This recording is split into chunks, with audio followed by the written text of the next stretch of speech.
Hi, Desiree here with Soul Path Astrology. Welcome to this week's Astro Weather and three-card tarot spread. If we haven't met before, my name is Desiree. I am an intuitive counselor using Western astrology, tarot cards, numerology, and sometimes deep diving into gene keys and human design, whatever we need to build a beautiful story that makes sense for self understanding, to attune to and connect with your inner GPS system. I really do believe. And here on this channel, I deeply support that each one of us is meant to tap into, to meet ourselves deep in our most soul essence and bring that forth in real, tangible, useful ways to build the more beautiful world our hearts know is possible, to coin a term from Charles Eisenstein. If you're returning, hello, my beauty fam. It's always so awesome to have you. Compared to last week, I am just like, some important shifts have happened over the last week. I'm really excited about what's coming forward for this week. I can't wait to dive into that with you.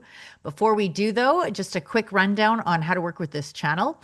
I'm going to do the Astro Report that gives us a really beautiful framework, basically, for understanding what's going to be coming up weather-wise in the Astros this week so you can plan your life and attune and align with it so you have the most ease and grace.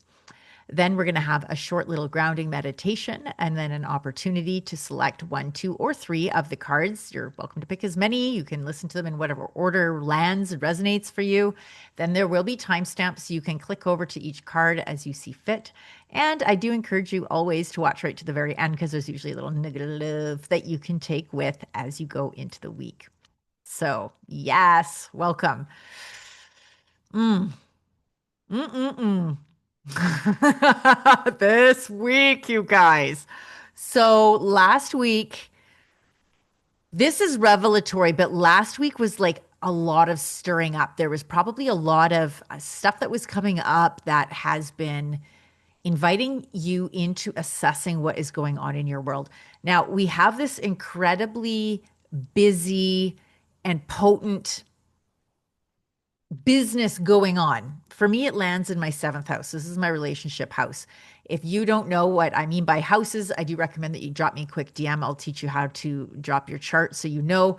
But whatever house is Pisces falls into your chart, this is the area that is just getting this like wild upgrade, this incredible, on one hand, total dissolution, total like rock your world, didn't see it coming, plot twist. Often it's like, ugh, like it's shitty news, but it's needed because this is the very end of a karmic era that you have been dragging in for years, possibly decades, in terms of possibly lifetimes, in terms of this dynamic that is now finally becoming so clear. It's so crystallized. You are finally getting to step up into another version. This like ping ponging back and forth with your glass ceiling, right? We're finally coming to an end with that. Whatever bullshit you have drawn up for yourself is coming to an end. Wherever there might be addictions, whether that's to substances or to behaviors or to thought patterns or belief systems, that you're just subscribing to without really checking in with yourself, authority, right? All of this stuff is coming up. Like I said, depending on where Pisces falls in your chart, that area is just going to be getting hammered this week.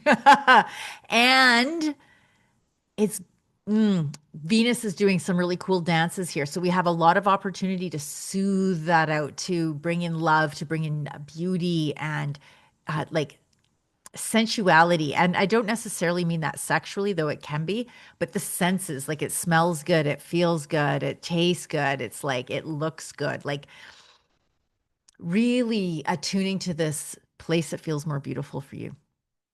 So I'm going to use some of my personal stories this week as we go through this, just to sort of to try to like make tangible and make more real what I'm talking about so it makes some sense. But let's start with today. So the 25th, Mars is squaring the nodes of fate.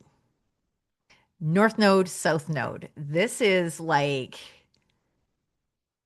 soul's path, our collective soul's path, right? Because we're individuals, but we are also the sum of one.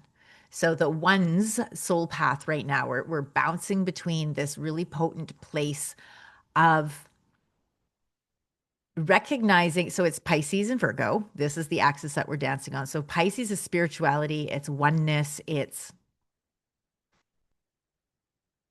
dissolution of boundaries. And Virgo is like grounded earth, purity, goodness. It's like, how do we bring this like beautiful earthy sensuality and spirituality? How do we bring them together? How do we allow ourselves to be informed?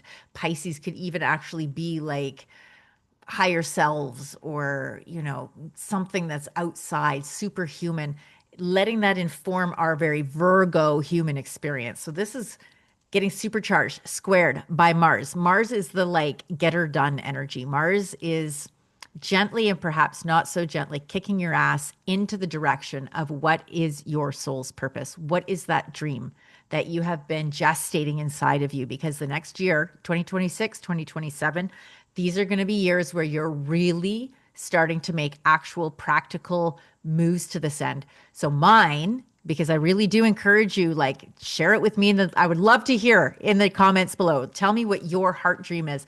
Mine is I want to start a center for reconnection. It's not a retreat, it's a center for reconnection. I want it supercharged with indigenous wisdom, with the song of the land that it's sitting on, where the whole purpose of it is to drop all your tech at the door and you come in and there's like maybe one structured activity a day and the rest of it is grounding, it's earthing, it's communing with the trees, it's learning about the plants that grow around us, the land, how it grows, how it nurtures, how it feeds us, gardening. If you really want to understand abundance in a visceral and real way, garden. It's mind-boggling how tiny little, some of them almost impossible to see, seeds turn into this flourishing garden of food that's more than you can possibly eat. And then it reseeds, like it creates more seeds. So you can do it again. Like it's just wildly abundant. It's super abundant. So this center, there would be chickens and horses and this garden and beautiful places to sleep with yummy, nourishing food that we cook all together. And we learn to reconnect to the Schumann resonance, to the pulse of the earth as it resides within our own bodies. Reconnect to the stories that dream this together, that weave the human experience, that weave life together. It is held together by dreams and story. And there are so many cultures that understand this that have continued despite so much oppression and so much colonization, have held on to the melody of the tune that has kept our world together. And I want to join my voice with theirs and to invite others to contribute to theirs. So there's my actual heart dream that I have. I am just calling in whatever. I'm here for it. Let me represent this. Let me be the spokesperson for it. Who's interested in this? Hit me up in the comments. Let's build this together. That kind of thing. That's what the nodes of fate are. What did you come here to do? What is your Piscean dream that you, Virgo, came here to do in real life? Pisces, Virgo, axis. The rehearsal's over. What do you really want to do? What is your thing that is most longing? And Mars is charging you. And Mercury is also conjunct Venus right now. So he's the messenger. Venus, your body, knows what the messenger Mercury mind, there's like a little disconnect right now and they're coming in like the body knows before often the mind does. And so there's this invitation this week, drop into your body. Allow your body's expansive nature. When you get that like, ah, that's when you know you're on path. That's when you're aligned. There's a beautiful chance here to really ask yourself, like, take an inventory of the people and places and things that you invest in, that you spend time with. Do you feel contracted around them? Do you feel depleted? Do you feel like you're always having to explain yourself or you're always trying to ask for them to like up level to meet you? Or do you just feel welcomed? Do you feel naturally lifted? Do you feel energized and charged? Really important. I would invite you this week as like a journal prompt or just like, an activity that you ponder, a kind of contemplation, maybe as you're out walking or in the shower or wherever you give yourself some space, some mind space. Contemplate about your relationships, contemplate about the stuff in your home, contemplate about where you spend your time for work and with whom. I had this crazy cool experience last week. that ties into this, where I was struggling with a couple of my interpersonal relationships, where I was having a lot of disillusionment, a lot of ideas I had around relationship, and the reality of it was revealing itself, and it was fucking ugly, and it broke my heart, and it wasn't at all good initially. But in that dismantling, I'm getting to see what I need to see. Right? The ugly truth is always more preferable to a pretty lie, I promise. So I'm out on this walk and there is this sunset that is like fucking epic. The colors, and it was bouncing off the water on the river, and it was just like I just kept stopping and just staring, and then taking 1,000 pictures, and then staring, and getting like teary with gratitude and awe because it was that beautiful. And then it was starting to peter out enough that I'm like, okay, I got to get going before Yara and I run out of daylight. And we walk along, and this guy pops up over this ridge along the river with this giant shit-eating grin on his face, and he points to the sky and he's like, isn't this a blessing? Isn't this like incredible? And his enthusiasm was so, I was going to say contagious, but I had the same enthusiasm. And it was just this beautiful, fun little moment of like sharing this awe and wonder. And we had a brief little chat, but everything about his energy was so safe and joy filled. And he was just holding this resonance of gratitude and awe and safety, and like contained in his own field. And it was such a pleasure to spend even a brief minute in somebody's aura that felt like that. And he was here with his fiance and her brother, who was in the hospital for something. And so they were staying at an Airbnb for like a month while this guy was fighting whatever he's fighting. And so this is the milieu that he was living in his life, outside of like, this is hard. And yet he still found the joy. You could tell he was oriented toward joy.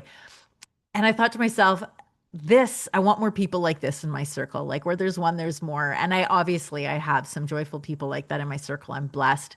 But just really feeling that, and feeling it from a stranger, and going, fuck yeah, I want to build a world where this is more commonplace, where that positive, loving, open, safe, fully expressed way of being in our bodies, way of interacting with each other, where it's not extractive. He wasn't looking to get anything from me. I wasn't looking to get anything from him. It was just this shared moment, and it just felt so nourishing. Let that be a set point if that feels good. Notice in your body where you feel that expansive. Orienteer to that like a GPS setting. If it makes you feel up and alive and joy filled and gratitude, full of gratitude, like more of that, please. Align with that. Make deposits in that, because the more that you can focus on that, the more that you can deliberately, especially in the morning. This is such a beautiful practice to do in the morning. Like, set the stage for miracles, set the stage for joy, set the stage for this next iteration, this evolution that we're moving into. One last thing I wanted to chat about: November 30th, so the Saturday, Venus trines Neptune. The North Node, Nessus, Saturn, Neptune, and the Moon are all in Pisces. Nessus he's like the abuser. Saturn is the rule keeper. And then we've got Neptune and the Moon, which are dreamy, and it's all in Pisces. Like, this is where do we see abuse? Where do we self-abuse?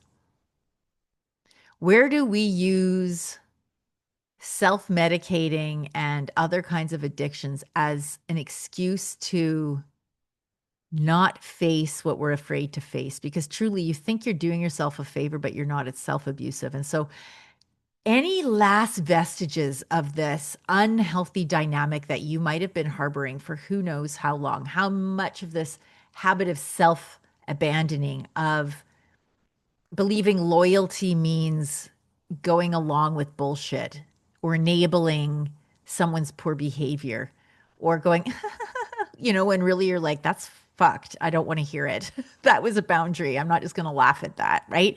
All of these things that we do that are out of integrity, out of alignment, aren't loving ourselves. That's coming up. Now, like I said, it's going to be different for each of you depending on what your rising sign is. So if you want help with that, hit me up. I'll help you. I'll send you in the right direction. You can go to astro.com, put in your own birth chart information, it'll show you. I like using whole sign houses. That's how I do it. I recommend that. I just find them easier to read and a little more accurate. It's up to you. There's many different house systems, but the whole sign is my to go. Yeah, so that's the Astro Weather. It's so revealing. There is going to be, oh, and a final thing too is there's like a karmic wrap up. The last 3 weeks, there's been shakeups, right? Like stuff has been getting massively shook up this last 3 weeks, even month, but we're going to go with 3 weeks.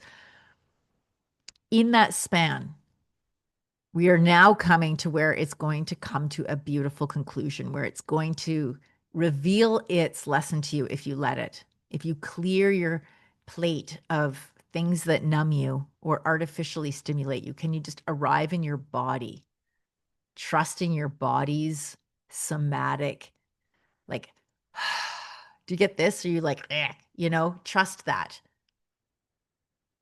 Whatever's been going on for the last 3 weeks is going to be landing here in a very real way if you create the landscape for it, if you make the soil ripe for those seeds to land that are ready, what's going to be growing for you for the next year, 2 years, let them land in that fertile soil.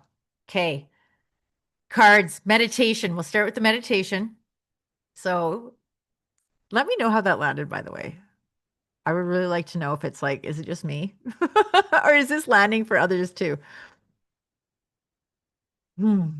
Let's do this grounding meditation together. So I do want to invite you, if you can, not if you're driving, obviously, but if you are sitting in a space where you can, I want to invite you to close your eyes, slowing down,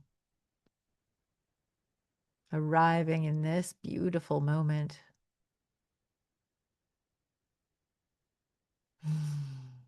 Becoming aware of your breath.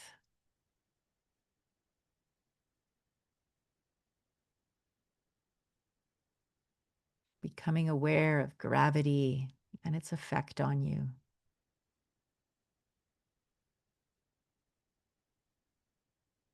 Allowing your brow to soften, the scalp to relax, shoulders to drop down from your ears. Breathing in, you expand. Breathing out, you relax.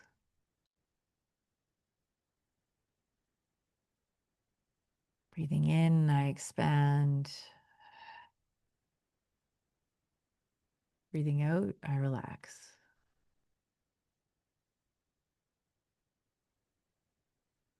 And in this moment, I have nowhere to be and nothing to do.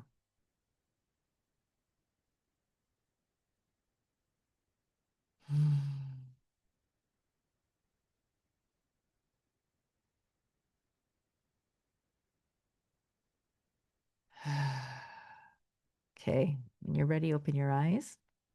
Let's pick our cards. So these three today, I was shuffling them and they literally were all three of them just upright in the deck. I'm like, shuffle, shuffle, shuffle. And I felt like I needed to stop. I'd look down and the three of them, one, two, three, were upright in the deck, like face up. I'm like, okay, I guess this is them. Card one, card two, card three. What lands, what resonates, what calls to you? Okay, card number one, if this was your selection, the Six of Swords. This is about leaving lands, known lands, to go into unknown lands. Sometimes there's a little component around it of grief or loss or like discombobulation. Um,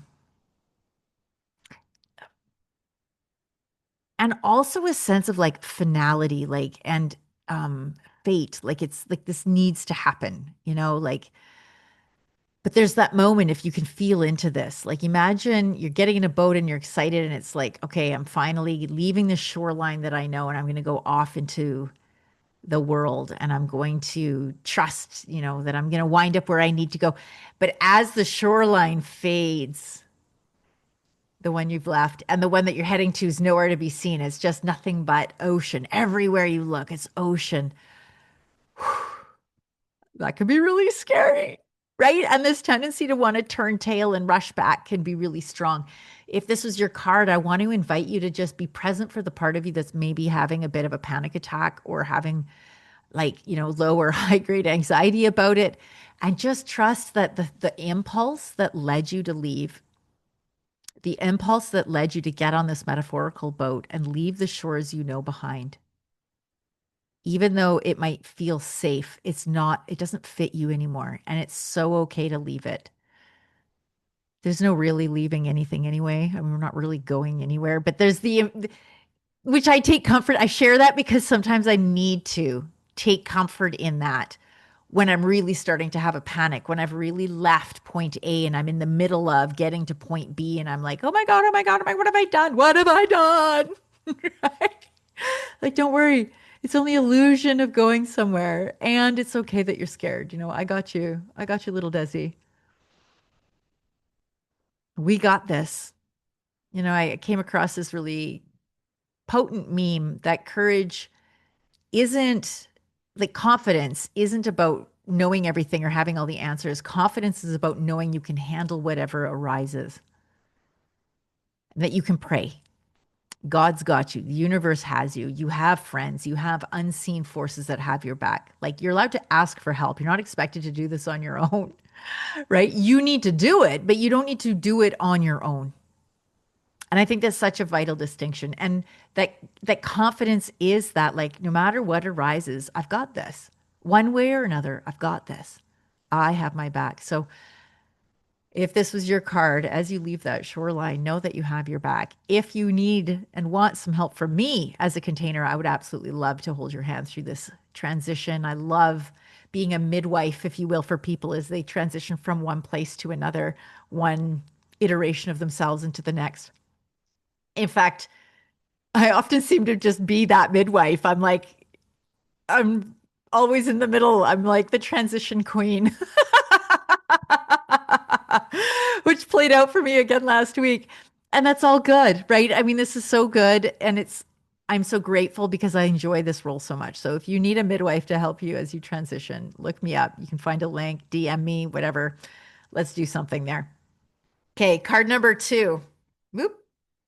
Card number two. If this was your selection, this is what you've got. Fair warning, this one's got some jam. This one's the death card. The death card. Dum, dum, dum, dum. Way scarier than it sounds, usually. This is an ending. The death card is an unequivocal ending. This is an ending to where you live. It's an ending to the way you are in relationship. It's an ending to your job. It's an ending to whatever area of your life has been getting a hellish shakeup, especially over the last 3 weeks. This card is like, this is it. And this ties so nice into the first card too. Like the six of swords, you are leaving, right? I mean, you're leaving the shore, which is a death. So trusting that it's okay, that an ending inherent in it is a beginning. Like nestled in every death is a new birth. And nestled in every birth is its inevitable death, right? And so we need to arrive for what is present and real in this moment without clinging or grasping. Arriving in this moment, allowing what is here to be released, to be surrendered, to be liberated, to be dead. Let it die. Don't flog a dead horse. Let it just go.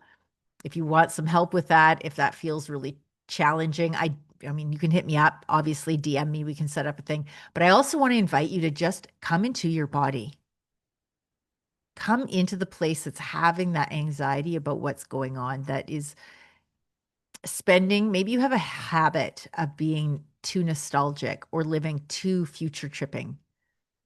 And the death card is reminding you, like, don't, like, come back here into this present moment because these endings are inevitable and you can't know the future anyway. So just really arrive here in this moment. Let go what needs to let go.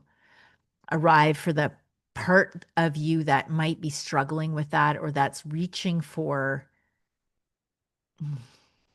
reaching for your drug of choice, whether that's a baggie, a bottle, or someone's bed.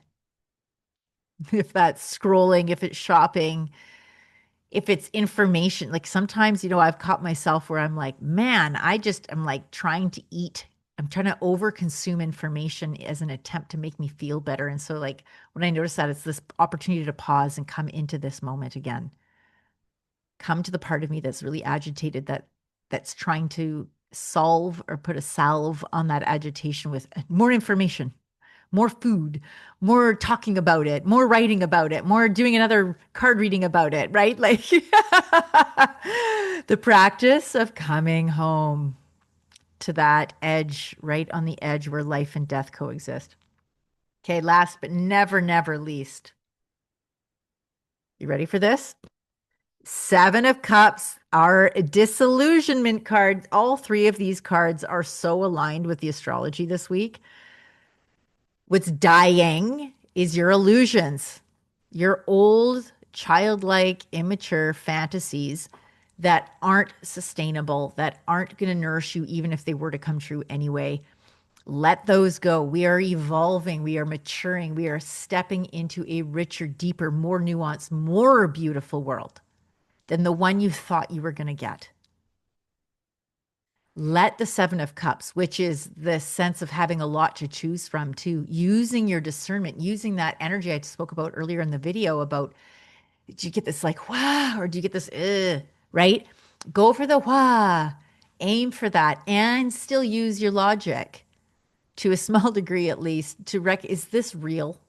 Or am I getting, and in our spiritual community, and I'll notice that here too, like, it can be tempting to blame things or to like, oh, well, it's what, it's my twin flame. It's this, it's that, and coming up with these like fairy tales because it's so much fun to have the fairy tales. It's so much fun to believe in some sort of like fated karmic something. But like there's this invitation with the Seven of Cups of like, understand the difference between inspired inspiration, inspired excitement, inspired yeses, and a like addict's need for a fairy tale. Because you don't need the fairy tale. It was never needed. Life itself is already beautiful. It's already wondrous. And we don't need illusion. We don't need bullshit. We don't need pretty lies. The reality of it, the magic of it is a much deeper, more real Pisces magic, Virgo real, right? Like I was speaking earlier in this video, that north node, south node axis, that's what's getting so charged right now, our soul's destiny. What is the real dream we want to dream into this reality? What's one that encompasses everyone, not just yourself, but everyone, everything, the earth herself, every animal on it, the dirt, the rocks? What is the song and the dream that you can weave in that's real? And how do you know the difference? So, the journal prompt, how do I know the difference between what's really real and what's an illusion that I need to pop, a bubble that's not serving me? Where do I feel that in my body? And I'll tell you the hint for me anyway. There's a sense of like,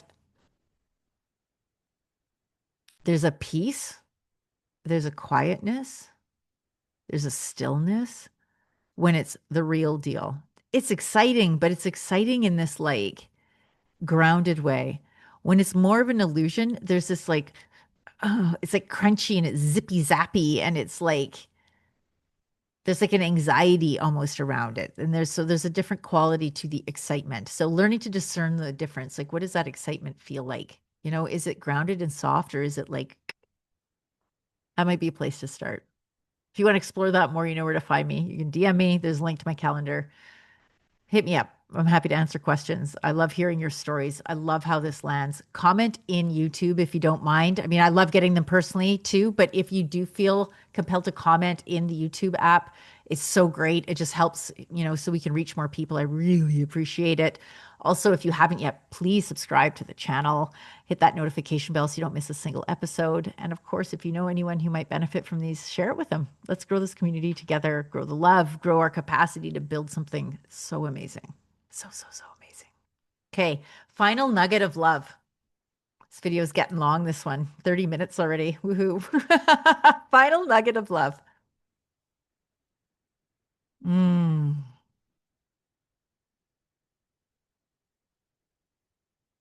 Follow your body's wisdom. Like, really make cleaning out and cleaning up your connection to your body's feedback your priority over the next week.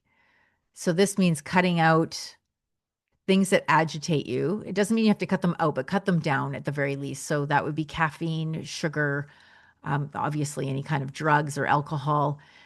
Slow down your social media consumption, maybe. Spend more time in quiet with not a podcast, not music on, not reading a book. Like, what if you just hung out in nature and just listened to nature naturing, right? I really want to invite us to start cultivating pauses in our life. Maybe you set your clock. Richard Rudd talks about this, the Gene Keys dude, if you're not familiar with him, about creating these sacred pauses, like even 3 times a day for like 3 minutes, where you just stop what you're doing and just arrive in that moment for 3 minutes. You know, I mean, we're talking about, what is that, 180 seconds? Like, it's because it's in those pauses that we start to build our connection to that quiet inner guidance system. It's in those pauses where the divine can find us and where it can reach us in a place that is undistorted, right? We live in a land of distortion, like especially if you live in the city or you spend a lot of time in front of a screen, it's distorting everything. It bends the light, right? It bends the sound. So when you can come into these pauses, it gives it a break so that you can start to get clarity. So the sound wave can like reattune to its natural source code. Give your body a chance to reattune to its natural source code. Create the pauses, go outside, be near the water, turn off the noise, even if it's just for 3 minutes. Okay. I love you guys. I hope that landed. Let me know how it did in the comments. Share, like I said. And in the meantime, I'll see you next Tuesday.